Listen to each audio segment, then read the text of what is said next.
네, 이번 주는 한국교회에서 고난주간으로 보냅니다. 보통 고난주간이라고 하면요, 부활절 전후로 7일을 말하는데요. 예수님이 십자가를 지시려고 예루살렘에 입성하시고 또 부활하신 주일, 그 직전의 7일, 이 일주일을 말합니다. 이 기간 동안에 예수님께서는 신문당하셨고 또 모욕과 채찍에 맞으셨고 또 십자가에 달려 죽으셨고 그리고 무덤에 계셨기 때문에 예수님이 고난을 받으셨던 날이라는 그 이유로 우리는 고난주간이라고 부릅니다. 이 교회의 역사 속에서 이 고난주간은요, 예수님께서 받으신 이 순환을 생각하면서 경건하게, 신자들이 경건하게 보내려고 애썼습니다. 그래서 이 고난주간 동안 오락을 금하기도 하고요. 그리고 금식을 하기도 했습니다. 그리고 평소에 좋아하는 것들을 좀 절제하면서 나를 위해 고난당하신, 나를 위해서 박해와 십자가를 견디신 예수님을 깊이 생각했습니다.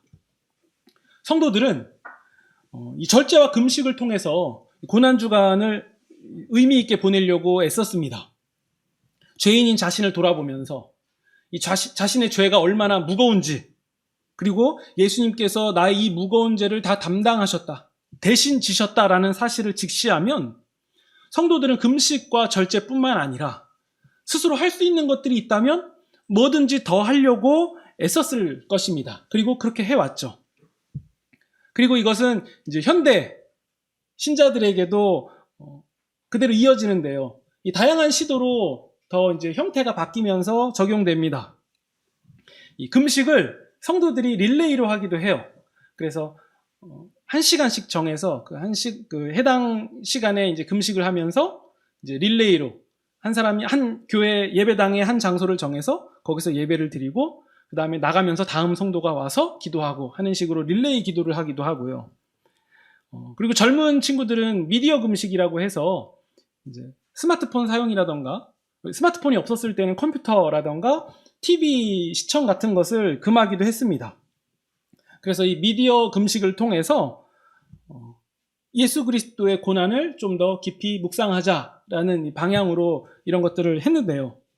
근데 미디어 금식을 하면 일단 친구들하고, 교회 안 다니는 친구들하고 비디오 게임도 할 수 없고 유튜브도 못 보고 그리고 뭐 드라마라던가 영화 같은 것도 볼 수 없으니까 차라리 먹는 금식을 하겠다라고 선택하는 사람들도 꽤 많았습니다. 아마 지금 2022년에는 더 다양한 금식 방법이 있을 거라고 생각됩니다.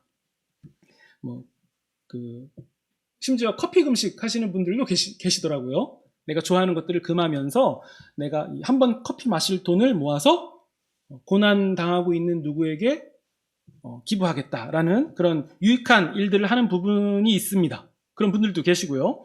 그러니까 금식과 혹은 어떠한 것을 절제하는 이런 행동들이 신앙의 측면에서 유익을 주는 부분이 분명히 있어요. 그리고 마태복음에 보면 구제와 기도와 금식이 나오는데 이것은 초대교회 때부터 지켜왔던 이 교회의 경건 훈련이었죠. 그러면서 그런 것들을 통해서 자기의 삶을 한 번씩 멈추는 거예요. 그동안 쭉 연속적으로 이어졌던 삶에서 한 번의 변화를 주면서 순간 그 자리에서 멈추고 내가 혹시나 습관적으로 내가 인지하지 못하면서 짓는 죄가 있지는 않은가, 또 내가 더 생각하고 더 관심 가져야 되는 부분들이 있지는 않은가라는 것을 한 번씩 생각하게 됩니다. 그러면서 이런 것들이 신앙의 경건으로 유익하게 다가오는 측면이 있어요. 저는 예전에 태국에 단기 선교를 갔을 때 일주일간 금식을 해본 적이 있어요. 그때 금식의 개념도 잘 모르고 그냥 경건의 차원에서 한번 해보자라고 해서 했는데, 제가 3일째 되니까, 정말 물 외에는 아무것도 안 먹는 거였는데 3일째 되니까 뭘 깨달았냐면요, 이제 빨래를 이렇게 하는데, 그때 손빨래를 했는데요, 파리가 무릎에 앉은 거예요. 이게 가렵더라고요.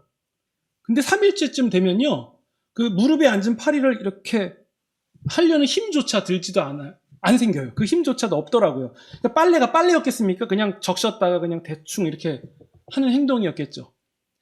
숙소가 2층이었는데 2층 올라가는 계단 하나가 힘들더라고요. 그때 깨달았어요. 아, 내가 아프리카의 기아들 사진 볼 때 얼굴이나 입 주변에 있는 파리들, 그냥 이렇게 하면 날아갈 거 왜 이거를 못하나라고 생각만 했는데 고작 3일 굶어놓고서는 무릎에 앉은 파리도 못 쫓아내면서 머리로만 그렇게 생각했구나. 그러면서 사람을 바라보는 눈이 조금씩 달라져요. 이런 경건의 측면이 분명하게 있습니다. 그럼에도 한편으로는요, 조심해야 되는 부분도 있어요. 금식과 절제 행위가 우리에게 어떠한 의미인지를 깊이 온전하게 생각하지 않고 깨닫지 못하고 하게 되면요, 한 가지가 남는데 그게 뭐냐면 어떤 행위를 내가 달성했느냐, 달성하지 못했느냐, 그거 하나만 남습니다.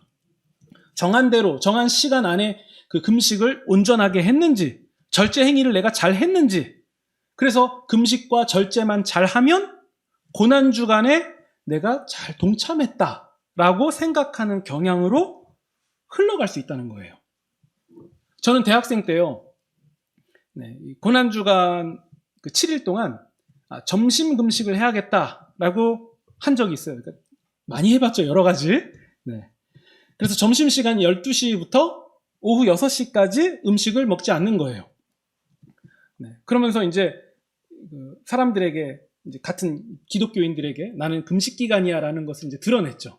나는 금식기간이야. 그러던 중에 무심코 선배가 건넨 뻥튀기 한 조각, 애가 먹을래? 하고 줬는데 제가 금식이라는 것도 인지하지 못하고, 왜냐하면 12시부터 금식이니까 11시 59분까지 잘 먹었겠죠.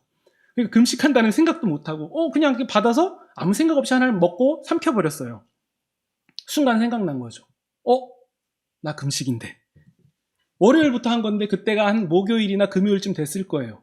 그러니까 그동안 잘 해왔는데 그 한 조각으로 깨진 거잖아요. 그래서 제가 어떻게 했겠습니까? 바로 화장실로 갔죠. 그래서 그 뻥튀기 하나를 토해냈습니다. 대단한 거죠. 잘 먹고 토하면요, 그냥 이렇게 나가는 느낌이 있는데 뻥튀기 한 조각 먹고서는 그 입안에서 녹아버려서 있는지도 모르는 그 한 조각을 토해낸다는 건 정말 쉽지 않은 일이에요. 그러니까 대단한 바리새인이었던 거죠. 그 한 조각을 토해냈는데 나온 결과물을 보니까 찜찜해서 신물까지 다 토해내려고 했어요. 그리고선 그 일을 하고 나니까 스스로 어떤 생각이 들었냐면 내가 의인이 된 게 아닐까. 야, 이거 나 대단한 신앙이다 라는 생각을 한 거예요. 그리고 사람들에게 자랑했죠. 나는 실수했는데 그 정도까지 해서 만회했어 라고 하니까 사람들이 물론 저거 진상이다라고 생각했겠지만 겉으로 표현할 때는 대단하다 이런 눈빛도 보내기도 했겠죠. 그래서 저는 그런 걸 보면서 내가 되게 잘했다라는 생각을 했습니다. 그러나 평가는 냉정하게 해야죠. 대단하기는 한 것 같은데, 그러나 옳았다라고 말하기는 좀 어렵습니다. 정말 그런 식으로 금식하고 절제만 잘하면 고난주간을 잘 보내는 겁니까? 소위 고난주간이라고 하면 예수 그리스도의 고난에 동참합시다라는 말을 하는데, 그러면 그 금식과 절제가 예수 그리스도의 고난에 동참하게 만드는 것입니까? 우리는 이 부분을 명확하게 할 필요가 있습니다. 우리는요, 예수님께서 담당하신 우리의 죄의 무게, 그리고 하나님의 한없는 은혜와 사랑에 집중하고 주목하기 위해서, 깨닫기 위해서 우리가 신앙의 경건을, 그러니까 곧 금식과 절제, 행위 같은 것을 하는 것이지, 금식을 위한 금식, 절제를 위한 절제를 하는 것이 아닙니다. 그러나 제 경험처럼 어떤 그 행위의 목적을 달성하면 고난주간을 잘 지냈다라고 하면 되는 겁니까? 그건 아니죠. 물론 이 말은요, 고난주간에 금식을 하면 안 된다라는 말씀은 아닙니다. 왜 금식을 해야 되는지는 분명하게 하자는 거죠. 멈추기 위해서예요. 지금 내 삶을 멈추고 나의 신앙의 경건을 위해서 지금 내 삶은 과연 옳은 방향으로 혹은 본질을 향하여서 제대로 가고 있는가, 이런 것들을 점검하기 위한 차원에서 멈추는 거고, 그 멈추는 행위가 금식이 될 수도 있고 절제가 될 수도 있는 거예요. 그러니까 금식과 절제가 그리스도의 고난에 동참하게 하는 것은 아니라는 거예요. 경건의 차원에서 한 거지 그리스도의 고난에 동참할 수 있는 것은 아니에요. 예수 그리스도의 십자가 사건, 예수님께서 받으신 수모와 고통, 고난은 오직 예수님만이 다 받으셔야 되는 겁니다. 우리 본문을 함께 보겠습니다. 2절에 보시면요. 예수님은 사람들이 주목할 만한 마치 로마의 황제처럼 대단한 왕처럼 오신 분이 아니라 세상에 가장 낮고 천한 자리로 오신 분입니다. 3절. 예수님은 구원자로 세상에 오셨지만 사람들은 알아보지도 못할 정도로 초라하고 낮은 자리로 오셨죠. 도리어 사람들에게 멸시를 받으셨습니다. 우리 또한 그분을 귀하게 여기지 않았죠. 4절. 그분은 실상 우리의 질고를 지셨고 우리의 슬픔을 당하셨습니다. 그러나 사람들은 그 메시아가 하나님께 벌을 받으며 고난당했다라고 생각했습니다. 5절. 그러나 예수님의 찔림은 우리의 허물 때문이고 예수님의 상함은 우리의 죄악 때문입니다. 예수님이 징계를 받음으로 우리가 평화를 누리고 예수님이 채찍에 맞음으로 우리는 나음을 받았습니다. 6절. 우리는 다 양 같아서 다 길을 잃고 헤매면서 각자 자기의 길로 흩어졌지만 여호와께서는 우리 모두의 죄악을 예수님께 담당시키셨습니다. 7절. 예수님은 헤롯과 빌라도에게 신문당하실 때 마치 도수장으로 끌려가는 어린 양처럼 아무 말씀도 하지 않으셨지만 8절. 예수님은 곤욕과 신문을 당하고 끌려가시면서도 예수님을 생각해 주는 자가 없었다는 것. 예수님은 백성의 허물 때문에 형벌을 당하셨지만 아무도 알지 못했습니다. 9절. 예수님은 폭행을 저지르지도 않으셨고 입에 거짓을 담으신 적도 없으셨지만 예수님은 죄인들과 함께 처형당했습니다. 우리는 십자가 강도와 같이 달린 사건을 기억하죠? 그리고 예수님은 불의한 자들과 함께 묻힙니다. 그리고 부자인 아리마대 사람 요셉의 무덤에 장사되시면서 부자와 함께 묻혔다라는 말씀을 성취하십니다. 이 이사야 53장은 예수님에 대한 구절이라는 것, 이것은 신자들이 예수님을 분명히 안다면, 예수님을 아는 사람이라면 이사야 53장을 보면서 이 구절이 예수님에 관한 구절이다라는 사실을 알게 되고요. 또 사도 베드로도 베드로전서에서 이사야 53장을 인용하면서 이 고난받으시는 종이 예수님이다라는 사실을 알려주었습니다. 예수님은 인간들의 질고와 슬픔을 담당하셨고 인간들의 죄의 무게를 홀로 다 담당하신 거예요.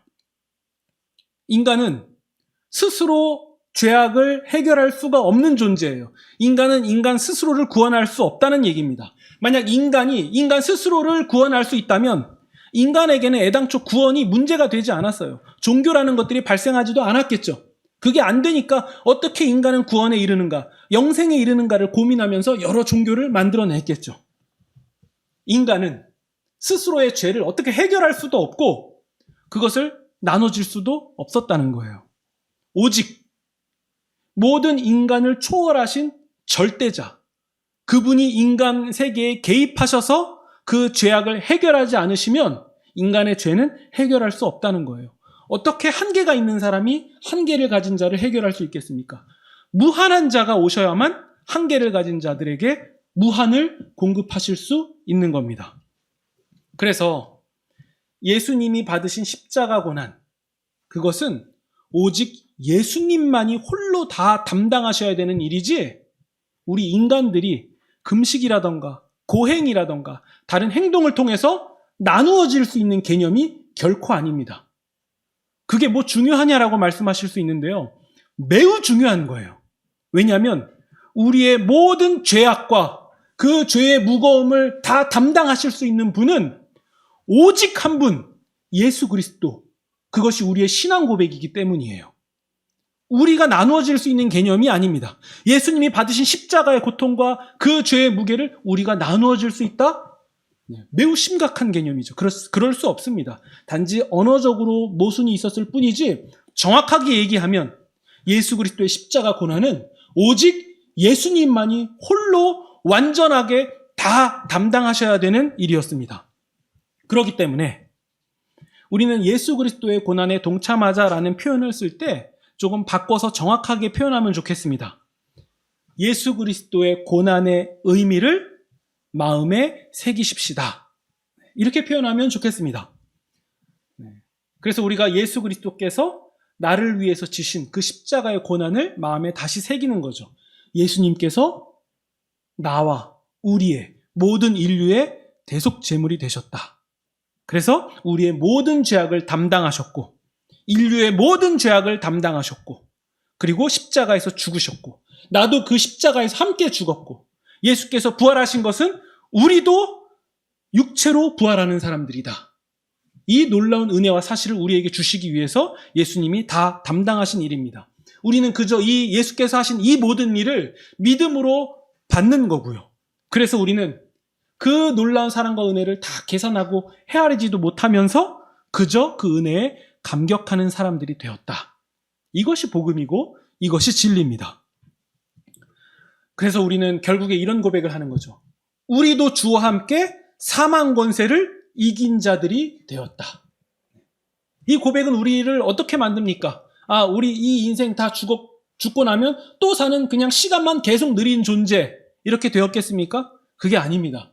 이 제한된 세상, 죽음이 왕노릇하는 이 세상에서 죽음을 초월한 자로서 세상에 속한 자답지 않게 천상에 속한 자처럼 살아가는 사람들이 되었다. 그래서 더 이상 우상 숭배하지 않고, 돈으로 사람을 판단하지 않고, 나보다 약하다고 사람을 무시하지 않으며, 모든 사람을 하나님의 형상답게 대하는 그런 사람으로 이 세상을 살아간다.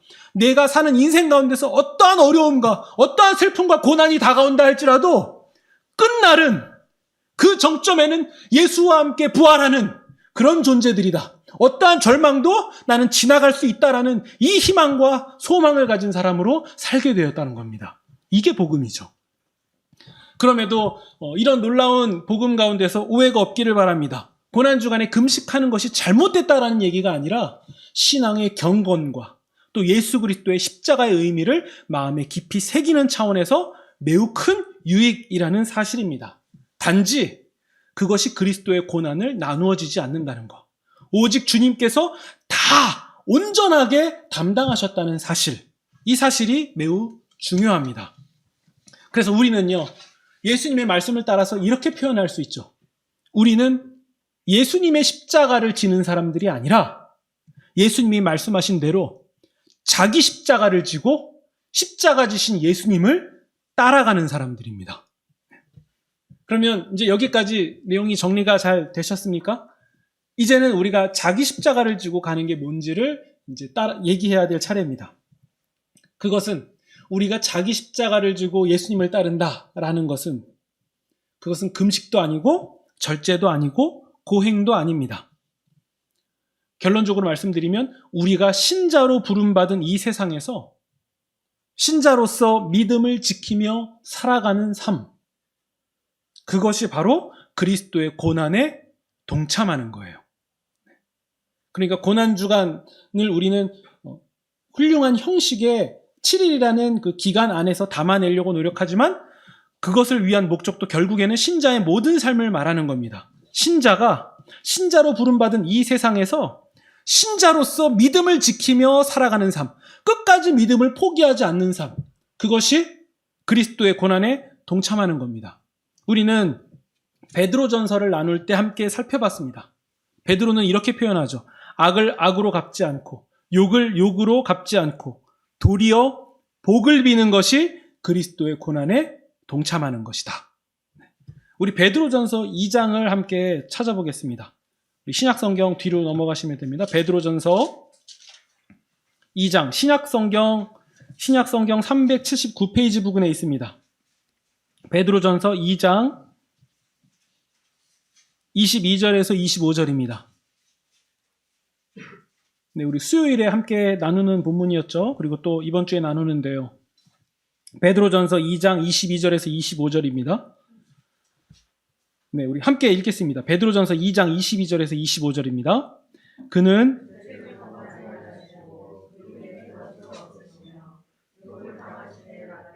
하지 아니하시고 고난을 당하시되 위협하지 아니하시고 오직 공의로 심판하시는 이에게 부탁하시며 친히 나무에 달려 그 몸으로 우리 죄를 담당하셨으니 이는 우리로 죄에 대하여 죽고 의에 대하여 살게 하려 하심이라.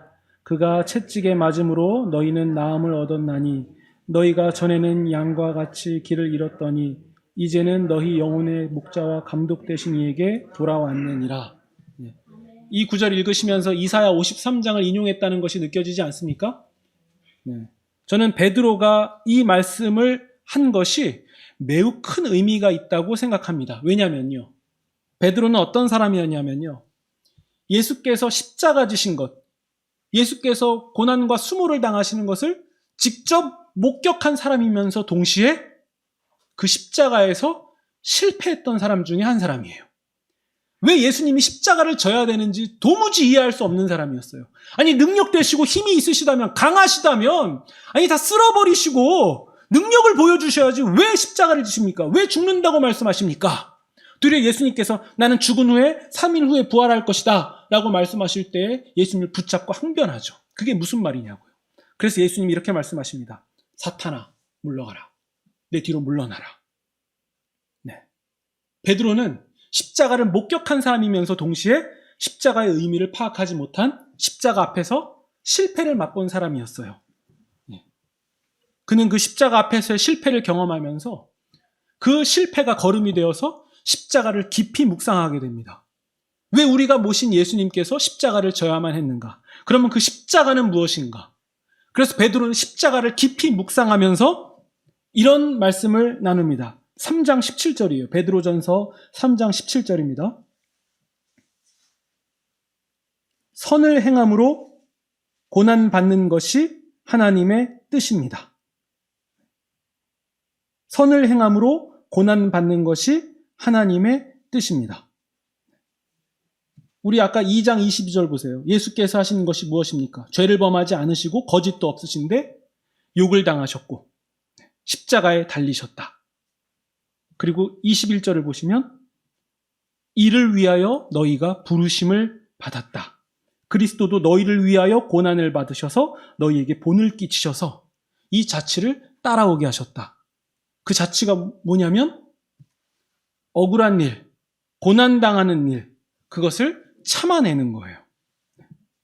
그게 십자가의 정신이었다는 거죠. 선을 행함으로 고난받는 것, 억울한 일을 당하는 것, 그것이 하나님의 뜻이다. 그러니까 십자가는 뭐냐면 예수 그리스도처럼 선을 행하면서 고난받는 겁니다. 억울한 일을 겪어도 그것을 감내하는 거예요. 그것을 아름답다라고 표현합니다. 세상이라는 곳이 고난과 악을 마주하는 곳입니다. 그렇기 때문에 신자들은 세상 가운데서 악과 고난을 만나는 것이 전혀 이상한 일이 아니고, 그렇기 때문에 신자도 그럼에도 그런 상황 가운데서도 신자는 누구냐? 선을 행하기를, 말씀 따라 살기를 포기하지 않는 사람이에요. 그것이 십자가에 담겨있는 고난의 의미였다는 거죠. 그래서 베드로는 3장 9절에서 이런 표현을 합니다. 악을 악으로, 욕을 욕으로 갚지 말고 도리어 복을 빌어라. 이를 위하여 너희가 부르심을 받았다. 이를 위하여 우리가 부르심을 받았다. 이것은 복을 이어받게 하려 하심이라. 세상은요, 악과 욕을 마주하는 곳입니다. 그러나 도리어 그들에게 복을 비는 것이 십자가의 길이에요. 예수님은 이것을 한 문장으로 이렇게 말씀하시죠. 원수를 사랑하라. 원수를 사랑하라. 네, 말씀을 정리하겠습니다. 예수님이 우리를 위해서 십자가에서 겪으신 고난은 오직 예수님만이 전적으로 감당하신 일입니다. 다 예수님께서 온전히 담당하신 길이고, 우리는 예수님이 지신 십자가가 아니라 자기 십자가를 지고 예수님을 따르는 사람들이고, 그 자기 십자가는 신자의 양심을 가지고 하나님 뜻 가운데 살아가는 모든 삶을 말합니다. 그 삶은 우리로 하여금 원수를 사랑하는 자리까지 인도해 간다는 거예요. 우리가 미운 사람, 그리고 싫은 사람을 향해서 좋은 마음을 조금씩 가져 나아가고, 나는 원치 않지만 예수님의 마음으로 사람을 조금씩 대하는 그 모습이 결국 우리를 원수 사랑하는 자리까지 인도해 간다는 거죠. 그래서 우리로 하여금 악을 악으로, 욕을 욕으로 갚지 않으며 억울함을 참아내고 도리어 복을 빌어주는 자리까지 나아가게 한다는 거예요. 사도 바울은 이에 대해서 이렇게 얘기합니다. 빌립보서 3장 10절에 보면 이렇게 고백을 해요. 내가 바라는 것은, 나 사도 바울인 내가 바라는 것은 그리스도를 알고 그리스도의 부활의 능력을 깨닫고 그리스도와 고난을 같이 나누고 그리스도와 같이 죽는 것입니다. 여기서 그리스도와 고난을 같이 나눈다라는 얘기는 예수께서 담당하신 그 십자가를 우리가 나눠질 수 있다는 얘기가 아니라 예수 그리스도의 마음, 곧 세상에 대한 겸손을 품는 것이고 두렵고 떨림으로 구원을 이루어 가는 것이었습니다. 그래서 우리에게 주신 하나님의 구원의 능력, 이것을 증거하는 삶, 이것을 말하고 그것이 바로 우리가 그리스도의 고난에 참여하는 것입니다. 그래서 이것을 단순하게 표현하면 이렇게 정리하시면 좋겠습니다. 성도가 성도다운 것, 성도가 성도인 것, 이것이 고난주간을 맞이하는 신자들의 결론이 될 것입니다. 신자로 부름받은 것, 이것 자체가 이미 고난의 삶을 살아가도록 초청받은 것이고 우리가 신자라고 믿음으로 신앙 고백을 드린 것, 이것이 우리가 고난주간을 자처한 것이고 그럼에도 우리는 능력이 되지 않아서 잘 못하고 원수를 사랑하고자 하는 마음이 사실 조금도 없는 사람이지만 그럼에도 이것이 틀렸다라고 고백하는 사람들이고 그래서 예수 그리스도의 능력을 힘입어서 성령을 힘입어서 그래도 해보겠습니다라는 그 가능성을 기대하고 소망을 갖는 사람, 그 사람들이 성도요. 고난주간을 고난으로 기꺼이 참여하는 사람들이 되는 것입니다. 그래서 우리가 단순히 고난에만 집중하는 것이 아니라 더 적극적인 자리, 우리 주변에 고난의 자리에 있어서 고통 가운데 힘들어하는 사람의 고난을 덜어주는 그런 고난주간으로 나아가신다면 그것이 십자가의 길과 같은 방향임이 분명합니다. 저는 개인적으로 이런 생각했습니다. 어떤 목사님이 최근에 화재로 인해서 집이 다 불탔는데 아주 가난한 목사님이시더라고요. 그분께 제가 한 끼 식사 대접할 수 있는 정도의 금액을 보낼 수 있다면 고난주간에 유익한 동참이 되지 않을까라는 생각을 했습니다. 여러분들도 여러분 삶의 주변을 돌아보시면서 고난에 머물고 있는 사람들, 그 고난이 크든 작든 상관없이 그들과 동참할 수 있는 한 가지를 실천하신다면 매우 유익한 고난주간이 될 것입니다.